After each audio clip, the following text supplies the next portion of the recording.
What if I told you that the protagonist in the next Mass Effect is someone that's currently dead, and the villains are a group that we've known about since the very first Mass Effect game? Because that's exactly who I think the protagonist and villains in the next Mass Effect are. But we need to hit the brakes for a second. This video is technically the third part of a series that won't make any sense unless you've watched the previous two parts.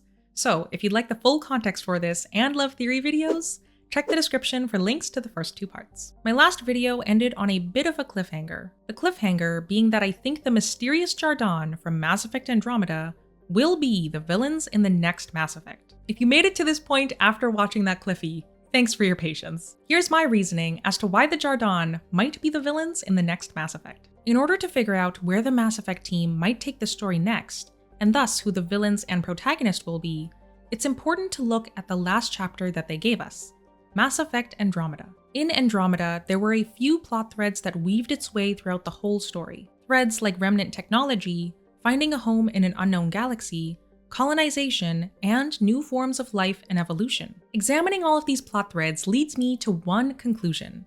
The next Mass Effect is going to heavily feature the Jardaan. The Jardaan, made Remtech, were originally not from the Helios cluster, but somehow arrived before the Andromeda Initiative, manufactured Meridian, and also made the Angara. Everything in Andromeda centers around them, and here's why that trend will probably continue. In the first part of this three-part series, I theorized that the Jardaan might be a hybrid form of Protheans that escaped the Milky Way and began colonizing the Helios cluster. In the second part, I discussed how the Jardaan were severely devastated by the Scourge, which might be their very own space-time altering creation. Here's a bit more evidence that lends itself to the Jardaan are Protheans theory. The Jardaan terraformed planets, which at first glance might seem good, and certainly benefited the Andromeda Initiative, but it also has shades of its my way or the highway. They created the Angara for reasons unknown, but this also has sinister undertones. I'm thinking that the Jardaan created the Angara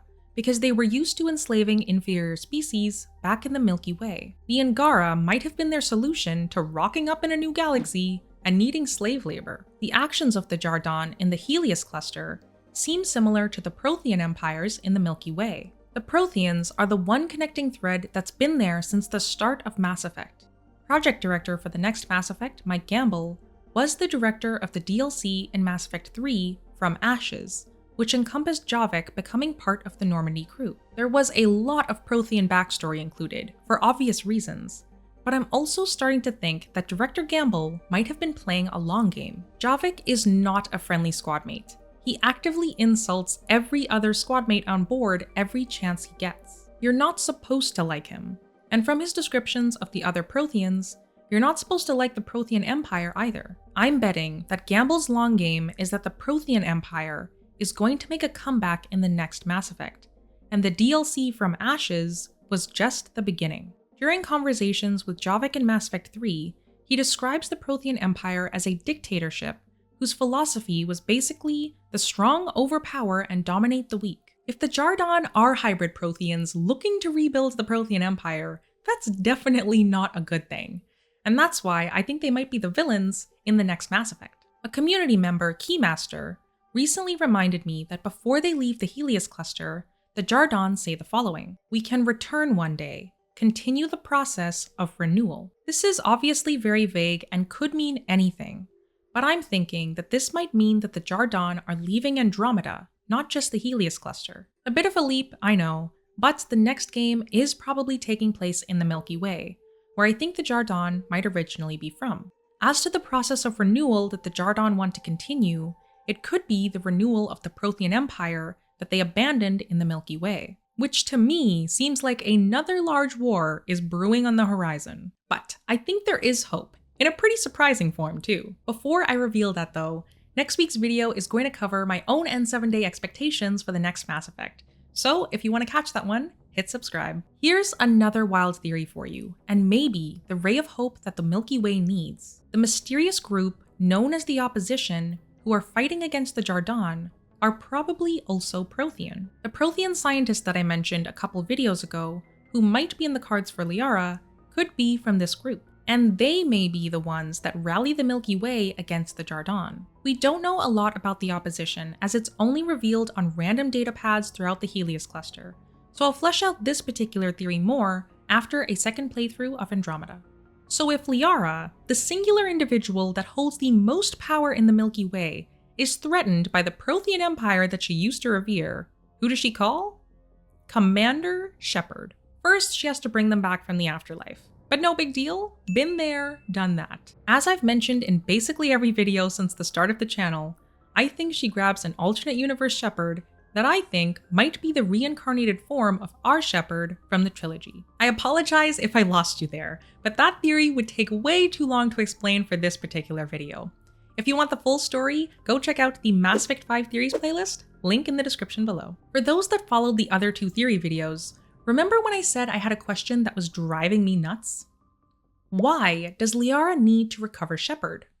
Let's try and work through why. If the Jardaan are the villains in the next Mass Effect, and they're trying to renew their long-lost Prothean Empire, they're probably looking to head back to the Milky Way and enslave everyone against their will. If my theory is correct, which I know, big if, then the hybrid Protheans originally left the Milky Way to escape the Reaper threat. But now, that's not a problem anymore, thanks to Commander Shepard, hence why the Jardaan might be ready to enact Prothean Empire 2.0.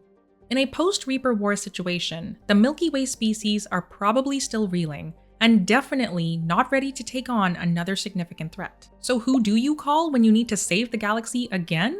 The same person that saved it last time.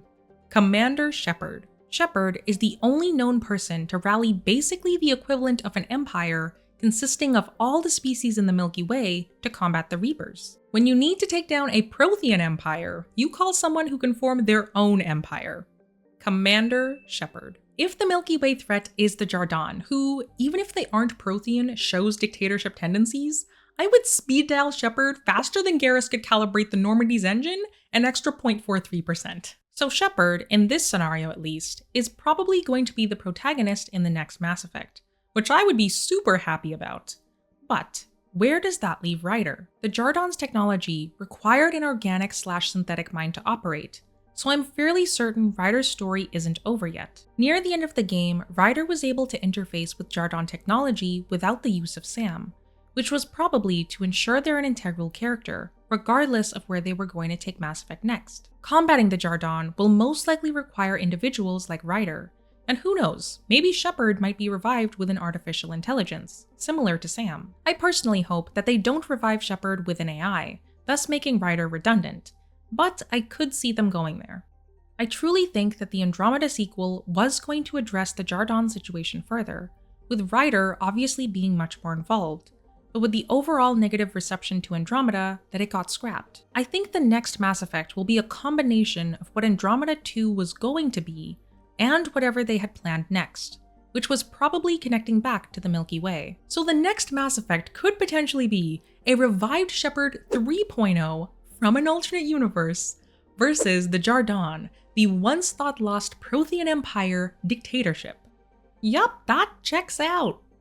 Who knows, maybe on 7 Day we'll finally confirm or destroy some of these crazy theories. We'll have to wait and see. If you made it all the way here and were very lost when I mentioned alternate universes, go check out the summarized version of the multiverse theory right over here. See you there.